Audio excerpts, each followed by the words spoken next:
name's Mark Anastasio. I'm the program manager here at the Coolidge. You guys are here tonight for an incredibly special 70mm screening of 2001: A Space Odyssey. I like to ask, just so that people know, how many of you are watching it for the very first time tonight? First timers, don't be shy. That is, what a way to experience this film for the first time. This is a beautiful presentation. 70mm, we've had such good luck with being able to screen films in 70mm here at the Coolidge the last few years, and thank you all for supporting these grand runs here at our theater.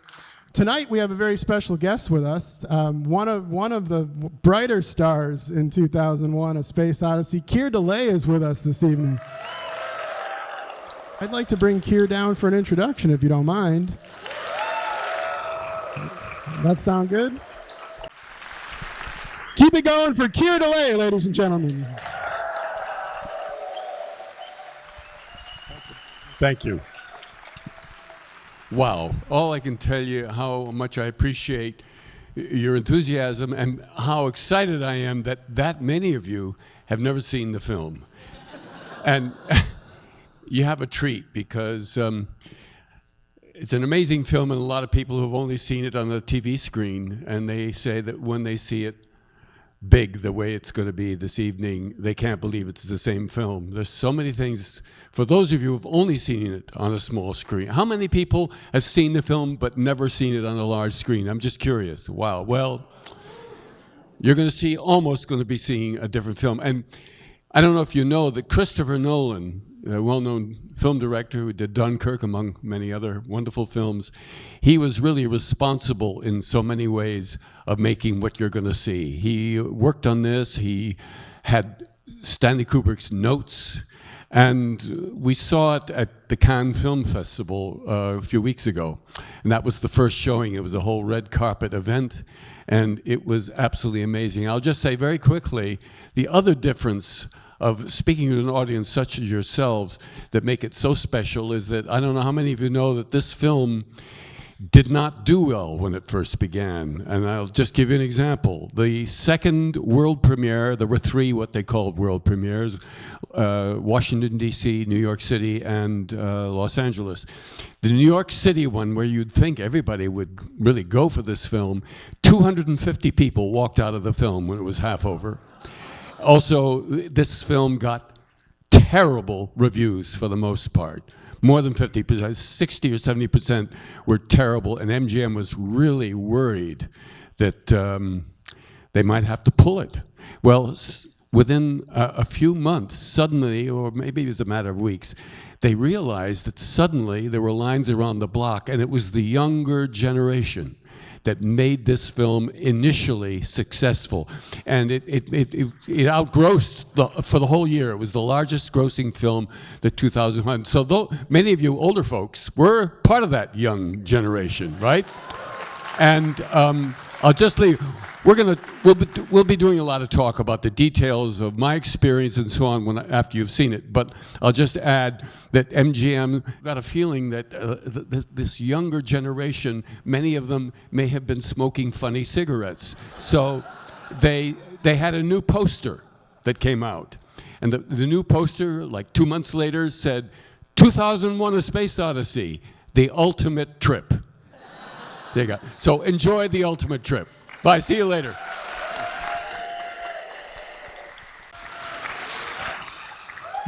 What'd you think?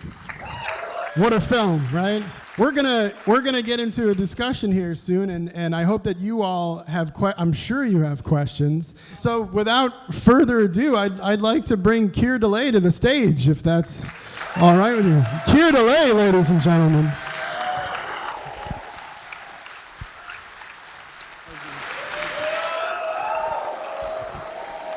Thank you. This has been such a nice day. Yeah. What an excited couple of crowds we've had, and it's a pleasure to have you. Can I start by asking you? I wanted to start at the beginning of the Odyssey for you, coming on board to this picture. I was doing a film in London with Laurence Olivier and Carol Lindley called Bunny Lake is Missing, which was not a very pleasant experience as far as working with Otto Preminger. If you've heard about his reputation, it's all true. Anyway, but one day after work, I came home and my wife said, your agent called, call your agent. So I called my agent and he said, are you sitting down? I said, no, why? He says, you better sit down. I said, why? What is it? What's up? He says, you've just been offered the lead in Stanley Kubrick's next film. It was out of the blue from my point of view. I had no idea in a million years that I was being considered by Stanley Kubrick. I hadn't met anybody connected with the film at all. It was just out of the blue. He was right to ask me to sit down because I was a Stanley Kubrick fan by this time. When I was in drama school in New York, I had the afternoon off, and somebody said, hey, there's this great war film down the street with Kirk Douglas. And you got to go see it. It's unbelievable. And I said, oh, yeah, well, I like Kirk Douglas. So I went down. It was a film called Paths of Glory. Anybody here seen it? Yeah. Well, that happens to be my favorite Kubrick film. So, you know, I mean, I've loved all his films, but there's something about that film that I can continually look at that film just like I can watch Casablanca for totally different reasons. Anyway, and then I'd seen Spartacus and Lolita and The Killing with Sterling Hayden and Dr. Strangelove. So to be told that I was going to work with this genius that by this time was recognized as being an extremely renowned and important director. So, well, the rest is history. And what is it like being on a Kubrick set as an actor? I imagine that he's quite technical. What does that do? Well, it made Disneyland look sad. It was extraordinary. I mean, all the sets were extraordinary, and particularly the circular set. Yeah, the centrifuge was built by Vickers Armstrong, and I think they said it weighed 40 tons and was several stories high and revolved at 3 or 4 miles an hour. And as you know from watching it, you could get miraculous effects. You know, this film, as you probably all know, had no computer-generated special effects. They didn't exist. So everything you saw in this film was something physical that was actually filmed. That was it. And which is amazing when you think about some of the effects that he was able to get, which we can talk about. But this centrifuge, if you can imagine a Ferris wheel split in half, and then you could put the two sides together and it looked like one wheel. But actually there was an infinitesimal crack separating the two halves. So you could take them apart and shoot individual scenes that way. As you saw Gary Lockwood running around shadowboxing, it looked like he was running around upside down and so on. But of course, he didn't move out of place. They just revolved the wheel and he stood in place and ran. In fact, I'll just describe one of my favorite shots to illustrate the brilliance of Stanley was the scene where Gary Lockwood is seemingly upside down eating. And I enter at the hub of the wheel. Of course, the wheel is going around creating artificial gravity. So I enter at the hub and climb down to the floor, he's up there, and get some hot food, and then seemingly walk upside down to him and slide in next to him. Well, of course, I didn't do that. They revolved Gary Lockwood down to me, and I just stood in place. He had a hidden harness holding him upside down. In fact, when we started shooting, Gary dug in to eat a piece of food, and the food went whoop, splat. We didn't shoot for an hour while they cleaned that mess up. It strikes me that this was a pretty physical role with all of the technical sets and with all of the in-camera effects and everything that was being done. There's one scene in particular which every time I've seen this film has always read to me as zero gravity. The scene where you're battling with Hal and you need to re-enter the ship and you blow through the airlock.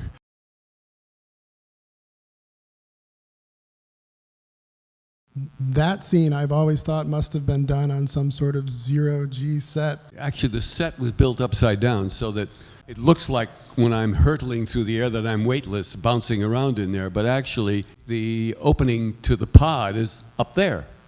And next to the opening, out of sight of the camera, to the side of the set, is a platform that I'm waiting for action. And next to me on the platform is a circus roustabout who has measured the drop. The camera weighs down 2 stories down here. So the opening's there, and here's the camera on the floor. And he measured the drop and tied a huge knot.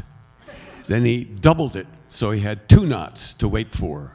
I dove head first, free fall, toward the camera, and the roustabout up there is waiting for the first knot to reach his heavy gloves. As soon as the knot reached his gloves, and it was whipping through his hands, he jumped off the platform, went hurtling to the ground, and went hurtling back up to the ceiling again. So it looked like, because the camera is subjective, it doesn't know what direction it is, so when you see the film, it looks like I'm weightless, bouncing around inside. So, and they couldn't use, fortunately, by the way, it was scary. We did that in 1 take, thank God. And thank you. And people have asked me, well, how come you didn't insist on the stuntman? Well, first of all, my character in the rush to try to save the other astronaut has forgotten his helmet. So they couldn't use the stuntman. If he had a helmet, they probably could have used a stuntman, but they couldn't for that reason. This is one of the few films that I've ever done where it was shot in continuity. Most films are not shot in continuity. Very often you may be filming the first week of shooting something that appears at the end of the film. That's very common. Very rarely do you go in order of the way the film will be seen, but we did pretty much all the way through. So I've been working with Stanley for months, and I really trusted him. I mean, he was such a, you just were, you knew you were in the presence of a genius.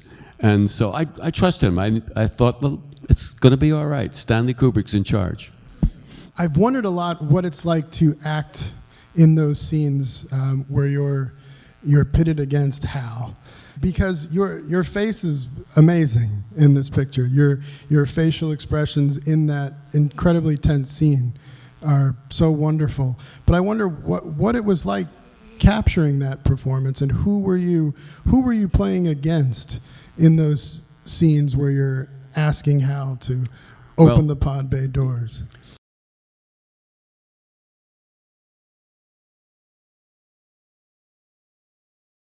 Stanley had a hard time making up his mind about what the voice of Hal should be. One of the first actors he was thinking about was an actor by the name of Marty Balsam. I don't know how many of you know who he was. Very fine, wonderful actor. He was in Psycho. He played the detective that was killed on the stairway. That was Marty Balsam. But he did many other wonderful films. Then he decided, no, he's too New York, or the accent was too New York. So then he hired a British actor by the name of Nigel Davenport, who was actually on the set just for the first week of shooting our section of the film. No, he says, it's too British. So he said, I'll worry about it in post-production. So for the rest of the film, which was months, this is the voice of Hal. Oh, you better take a stress pill. It's all like that. Oh, yeah, okay. No. Daisy, Daisy, give me your answer. It was like working with Michael Caine. You know what I mean? That took acting.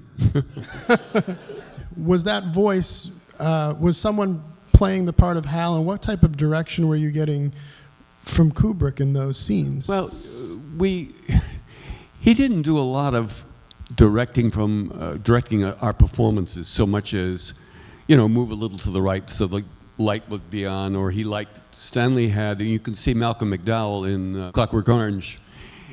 There's a lot of times when, both of us, there were times when if the camera's here, instead of being like this, it would be like that for some reason. So you get direction like that. I have a theory about great directors. Great directors, and this is not a compliment in terms of Gary and I as actors, I'll explain this. Great directors cast greatly. And if you cast greatly, you don't have to do a lot of direction. And, and when we arrived, we had a lot of discussion about the characters we were playing, that we were playing individuals that from a very early age had been watched and kind of governed toward the sciences, and that Gary Lockwood and I both our characters had double doctorates in various sciences.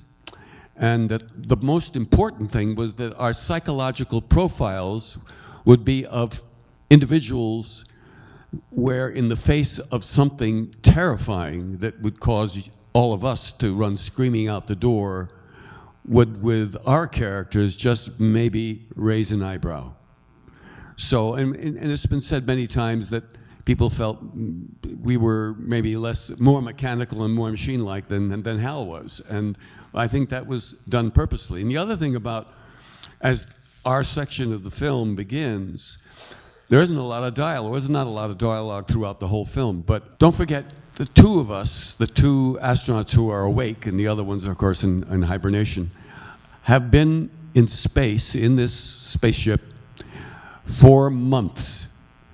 And there isn't a lot left to talk about in terms of just like any routine that people are in. You work in a garage and you fix cars, and after a while, you've discovered details about each other. Say, oh yeah, when were you born, or where were you from, or where, and so on. That's all been said. There isn't anything left except the daily routine of whatever it is we had to do on a spaceship, until, of course, things begin to go wrong with Hal. There are so many remarkable sets in this film, but the white room at the end of this picture, I was wondering if I don't want to ask you what the film means. I know that is a terrible question, so I won't. Let's just pretend I didn't even. You like that question? Talk about that. Well, but I'll get to the. Thank you.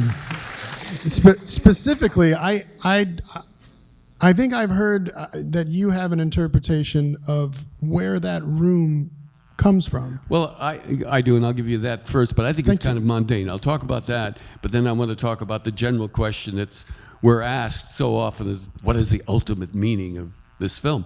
My interpretation of the end of that strange room is, in the beginning of the film, in The Dawn of Man, we see a transition from a subhuman, early ape man, if you want to call him, that transitions into the very beginning of modern man, the first discovery of a weapon, a tool.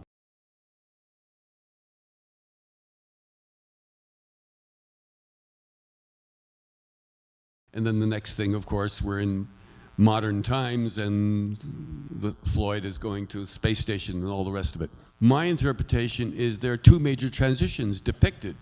The first one with the ape man, and the second one with my character. That room to me is just a metaphor. I never thought of it as being a literal room. You got to remember that the aliens are millions of years beyond us. We, to the aliens, would be like an ant to a human being. And they have the ability to scan a human mind in such a way that room would be analogous. We capture a polar bear, we put him in a cage, but what we also might make an artificial cave and a pool for the polar bear to go swimming in to make the polar bear more comfortable and feel a little at home. Well, that's kind of an oversimplification, but in a way, maybe my character walked through the Louvre Museum and saw some paintings on an interesting wall in a period thing with furniture, and that to the aliens for an instant say, oh, that's habitat. That's habitat for this character. But I think that's kind of just my interpretation, because I'm playing a character and we're just kind of doing our daily routine.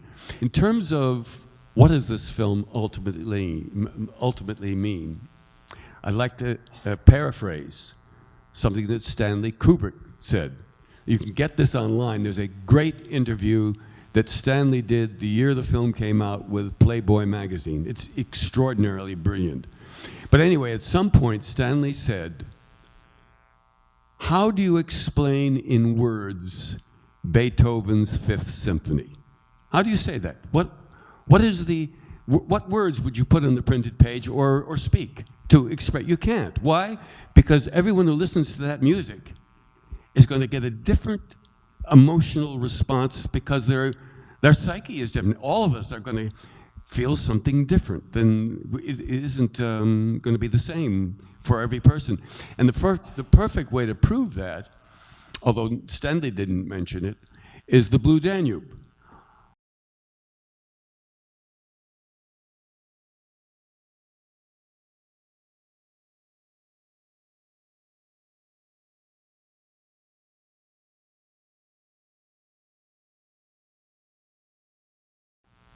People who have never seen this film, no doubt, will think of Vienna or a river or something in Europe. But all of you, now that you've seen this film, it could very well be the first thing you will think of is space. Well, who's right? The person who thinks of Vienna or the person who thinks of space? You're all right. This film was, and I think that's partly the reason why it's why it's become the iconic film that it is. And the only other thing I'll tell you is that in one of the premieres, there was a nun who expressed the fact that this was one of the most religious experiences she had ever had. But there are atheists who also talk how profound this film is for them. Again, who's right? They're both right. Questions from the audience? All right, first let me just say that the team that did the makeup for this movie, they didn't give you enough credit. You look wonderful. I want to know what your work was like on an interpersonal level with Kubrick. What was it like working with him one-on-one? And is there any particular story that you that stands out above the rest? Thank you. I don't remember a specific experience with Stanley, but all I can say is I loved every minute of it. I mean, there are rumors that he was such a perfectionist, that he was difficult, and that he did 1,000 takes, et cetera, et cetera. I never found any of that. He was very quiet.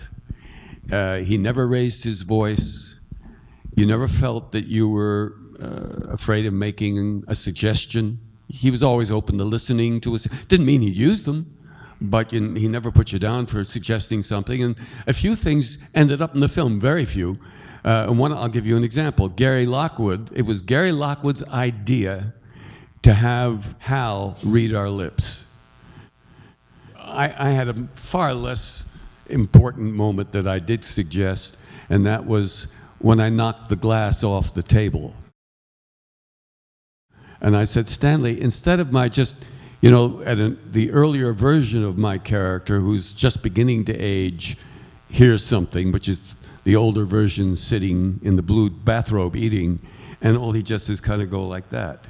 And he hears something. You can tell he hears something, and he cuts to the next oldest one. Well, I said, Stanley, let me do something a little different than just turn my head. Let me knock the glass off the table so I have to begin to bend down, and then I'm aware of the oldest version on the bed. All I can tell you is when I arrived to begin the film, I was in awe of Stanley. The only problem he had to do was to get me over that, I think, because I was such a Kubrick fan by then. I had seen Spartacus and Dr. Strangelove and Lolita and Paths of Glory and The Killing, and I hadn't won this part by auditioning. It just happened to me, and so the responsibility to myself of suddenly arriving, working with this genius, was a little scary. But he put me at ease so quickly, I can't begin to tell you. And from there on in, I just loved every minute of working with him. What has it been like seeing how this film has changed throughout the years? Has your interpretation changed? Have you noticed how people react to it differently throughout the decades? I'm very often, when I sit through this film, it still blows me away. I try not to superimpose what I know about the film, having seen it so many times, and allow the experience to happen, if I can, for the first time. And I think I'm able to do that. I mean, it is such a beautiful visual thing that he's given us, with this, that Stanley has given us, and that continues to blow me away. I'm interested in asking, this movie has been sort of referenced in so many other works of media and sometimes even parodied.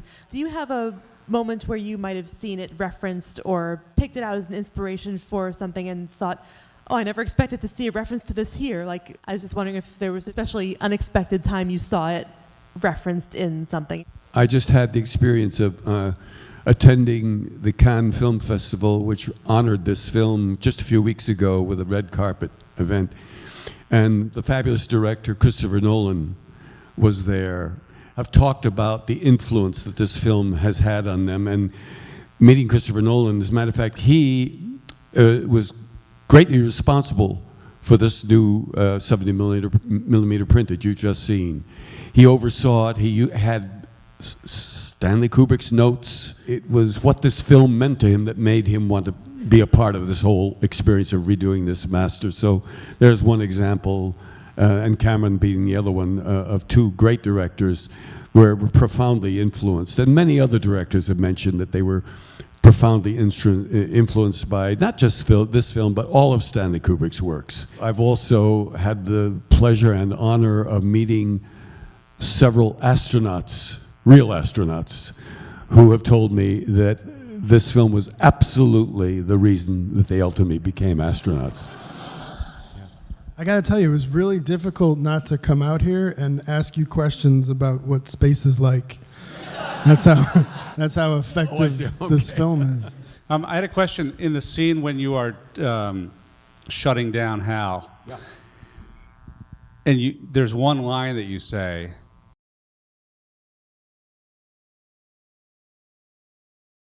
What's the motivation behind that line? That for me was the most dramatic scene as an actor to approach. How many of you may be familiar with a Steinbeck book called Of Mice and Men, which also made into a film? It was a Broadway play, and then it was made into a film. It's about this relationship. Lon Chaney Jr., the son of the very famous horror actor, Lon Chaney, played that part, and Burgess Meredith. But at one point, inadvertently, the man causes the death of a young woman.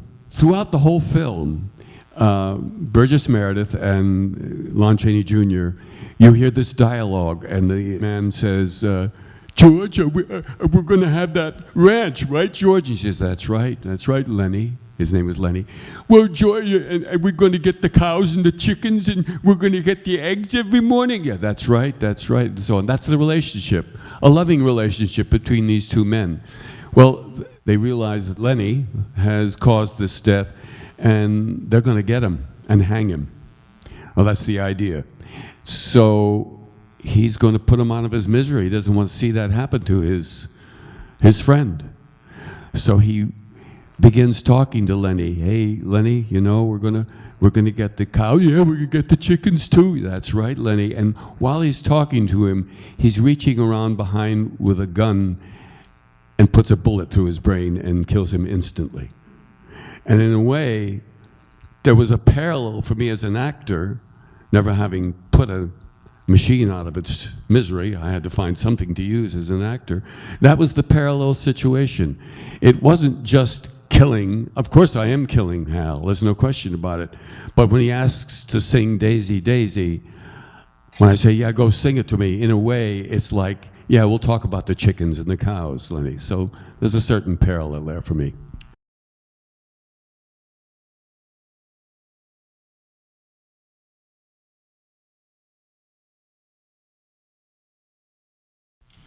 I've always wondered about whether or not you had reactions to seeing, what your reactions were to the technology depicted in the film at the time, like the video phone and the tablets that you're watching, the news program. It's like the tablets that we use all the time.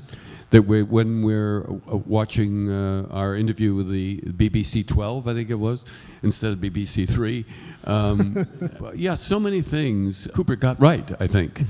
We still don't have a computer quite as independently intelligent as HAL, but I'm sure it's around the corner. I don't think we're far from it. I think it will happen. Do you use any technology that talks back to you in your day-to-day life? You know what? I'm going to confess. I am impossible with computers. No, I am. I mean, I'm lucky that I can email. I promise you. That's about it for me. But So the rest is acting.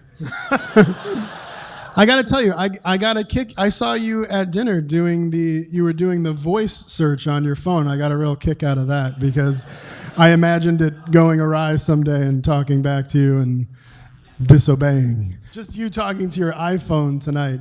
I thought you were doing perfectly well. All right, I was wondering if there was a moment in the film as an actor that really like transcended your experience, and whether or not you think in this digital age of technology, clear divide with cinema or film, if you think something with digital technology nowadays can match that. Right. It's the difference between acting in front of physical things as opposed to acting in front of a green screen, which it would be less desirable. We didn't have to worry about a green screen in this film at all. No, and sometimes. I had to use my imagination in the journey, what was called the Stargate, the journey through time and space, with all those extraordinary colors. And if you want to find out details of how that was done, I recommend a book by Michael Benson, just come out. It's just been published. It's a 400-page book. It's brilliant. I learned more about this film, and I'm in it. I wanted to ask about your experience watching this film over the years, specifically the scenes in the White Room as you're aging. As you have aged, does your experience of watching those scenes change? When you were younger, you were watching your younger self turn into your older self, and now you're older. Watching, yes. Yeah. I hope I don't look quite as old as the one on the bed. No. But I've certainly matched the hair color of the guy eating at the table, So maybe I look more like that. But back then, when I first saw the film, I thought, "Oh, wow, I really aged, didn't I? Wow, that's amazing." You might be interested. The oldest version on the bed, fortunately, again, was only 1 day's work. We didn't have to come back and do any more. Only a few takes. That was a 12-hour makeup. Wow. The oldest version. Some of the other versions took maybe 6 hours or 4 hours, depending on how old I was supposed to look. I was just wondering if you have any thoughts about what changed between the initial showings when 200 people walked out and 3 days later there were lines around the block. We were MGM was very worried. Actually, I wasn't that aware about all these walkouts. I heard them after the fact, but MGM was very worried. 250 people walked out of the New York premiere, and yet within a few months, lines were around the block, and it ultimately became the highest-grossing film MGM had that year and continued to be that way. But it did take time. Stanley did cut out about 15 minutes. Nothing important. It was no whole scene. It was just some of the extravehicular journeys when some of us are going very slowly, if you remember. It went slower. And, by the way, I got to tell my story about... Please do. This is a non sequitur, but there was a scene where I had to have a dialogue with Mission Control. There's another scene when Mission Control speaks to us. And they were both shot. But my scene where I had to speak, it was very difficult to memorize because it was like a foreign language. It was English, but it was technological gobbledygook. And so I spent anticipating that it was going to be difficult, and I wanted to be ready for it and ready for Stanley. So I started working on it for weeks before I was going to have to do it, which wasn't necessary for the rest because there's so little dialogue in the rest of the film. So I memorized it, and we shot it. It went fine. In editing the film, Stanley decided to eliminate it because it was redundant. He felt it was too similar to the other scene when Mission Control talks to us. However, because of the way I memorized it, and memorized it like a foreign language, 52 years later, I can still do it, and I'll do it for you. It went like this.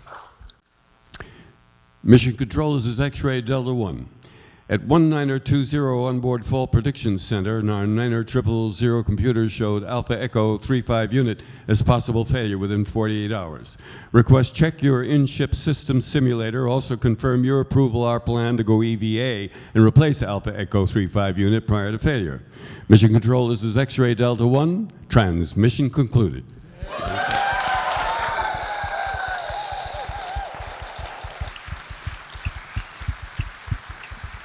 And that's only the only other time it's only ever happened one other time in my. I've been doing this for a professional actor for 61 years, and there's only one other time where something has stuck in my brain and will go to my grave, but it was because it was German, and I don't speak a word of German, and I had to learn it phonetically, syllable by syllable.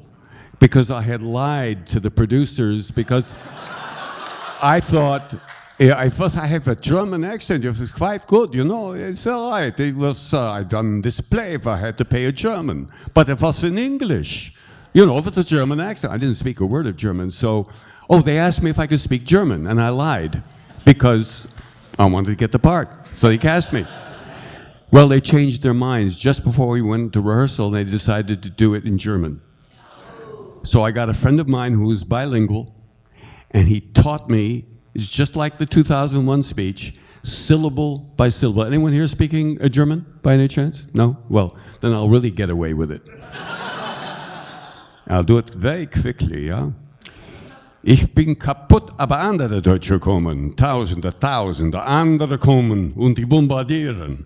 Bombardieren, wir haben viele wichtige Städte bombardiert. Wasser, Narvik, Rotterdam kaputt.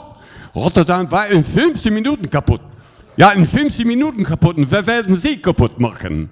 Wir machen England tot. Ganz nicht mehr England. Männer, Weiber, Kinder, alles kaputt.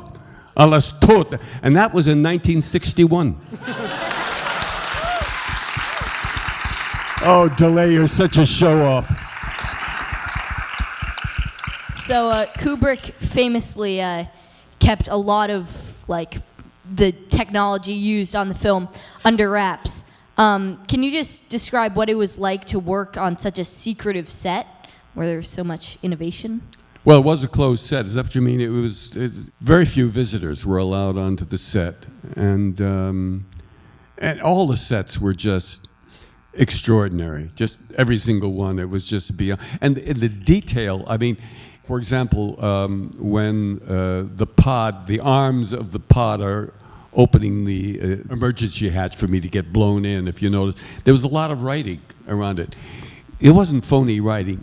Everything was very literal. It was really, he had 40 different corporations that had been asked to send their best guess about what their product would be like in the year 2001. He didn't have a lot of set people that were usually worked for movies. He had a lot of scientists, he had a lot of technicians who worked in all these industries.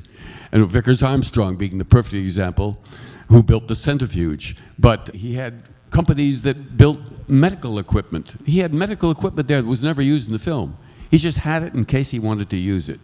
And Parker Brothers is the game company that makes Monopoly, but they invented a new game which was released commercially for me to play. And again, Stanley decided it was redundant. He had Gary Lockwood's playing chess. He didn't want to show the other. He thought didn't need it, so he never used it. But he had all this input from all these real companies that made real things, not just sets for movies. And that was, to a great extent, he had his top science advisor was a man from NASA. So that all resulted in what you saw.